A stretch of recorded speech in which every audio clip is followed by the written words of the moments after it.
తమనన్న చాలా ఎక్కువ పోడుతున్నావు అన్న ప్రతిసారి. నువ్వు ముందు పోయినప్పుడైతే చిన్న 2.0 వర్షన్ అని రిలీజ్కి ముందు అన్నావు. నాకు ఎవరైనా రిలీజ్కి ముందు పోయితే లోపల చిన్న దడ వస్తుంది. ఎందుకంటే నువ్వు అన్నట్టు ఈ రోజున అవతరోడి సక్సెస్ని తీసుకునే వాళ్ళు చాలా తక్కువ మంది అయిపోతున్నారు, చాలా తక్కువ. ఎప్పుడు దొరుకుతారా ఎవరైనా అని చూస్తున్నాయి ఈ రోజుల్లో. నువ్వు అన్న తర్వాత కూడా నాకు ఈ రెస్పెక్ట్, ఈ సక్సెస్ రావడం చాలా ఆనందంగా ఉంది.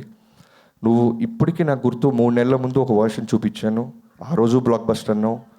25 days బిఫోర్ మళ్ళీ సెకండ్ హాఫ్ చూపించాను, midnight 12 o'clock వచ్చావు. నువ్వు స్టార్ట్ చేసినప్పుడు నాకు టెన్షన్ స్టార్ట్ అయింది. అర్ధరాత్రి చూపించేస్తున్నాను మ్యూజిక్ డైరెక్టర్కి, పొరపాటున బాగుంది ఇలాంటి వర్డ్స్ ఏమైనా అంటాడని. బట్ బ్లాక్ బస్టర్ అని హక్ చేసుకున్నావు. నీకు ఏం చూపించాను నేను? అర్ధరాత్రి 2ంటికి బ్లాక్ బస్టర్ అంటే అడుగుతాను అనుకున్నాను. బట్ ఫస్ట్ వర్షనే నువ్వు అంత నమ్మావు. నిజంగా నేను ఈ ప్రాణం పెట్టేసావు. ఈ రోజున స్పీకర్ పడటంతో మొదలెట్టి స్పీకర్లు పడేస్తున్నావు, చప్పట్లు కొట్టిస్తున్నావు. నందమూరి తమన్ స్థాయికి అంటే ఎంతో అదృష్టం ఉంటే తప్ప ఒక గొప్ప రామారావు గారి ఇంటి పేరు ఎవరికి దక్కదు. అలాంటిది నీ కష్టంతో ఫ్యాన్స్లో నుంచి నందమూరి అనే తమన్ అనే పేరు నువ్వు సంపాదించుకున్నావు అంటే it's not a joke. Only నీ కష్టం, నీ హార్డ్ వర్క్. నువ్వు బాలయ్య బాబు గారిని ఎంత ప్రేమిస్తావో పర్సనల్గా చూస్తున్నా నాకు తెలుసు. ఎప్పుడు ఒకటే అంటాడు బాబు, larger than life. Balayya Babu అంటే నిజంగానే మ్యూజిక్ డైరెక్టర్గా, ఒక డైరెక్టర్గా నాకు చాలా అంటే ఎక్కువ ప్రెషర్ ఉండదు.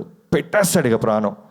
లిటరల్గా ఈ సినిమాకి అయితే అతను ప్రాణం పెట్టిన తర్వాత కూడా నేను ఏదైనా అడుగుతుంటే, ఇంకొక మ్యూజిక్ డైరెక్టర్ అయితే నిజంగానే ఇంకేం కావాలరా నీకు, పాటలు బాగున్నాయి అంటారు, ఓఎస్టీలు బాగున్నాయి, ఇంకేం అడుగుతున్నారని గొడవపడచ్చు. బట్ 10 నిమిషాలు వెళ్ళు అని 11వ నిమిషం మళ్ళీ ఆ చాకో ట్రాక్ని కావచ్చు, ఏదైనా సరే ఒక డైరెక్టర్గా అంత ఫ్రీడమ్ ఇచ్చి నాకు మళ్ళీ నా సినిమాని నాకే అందంగా చూపించిన తమనన్న, లవ్ యూ సో మచ్.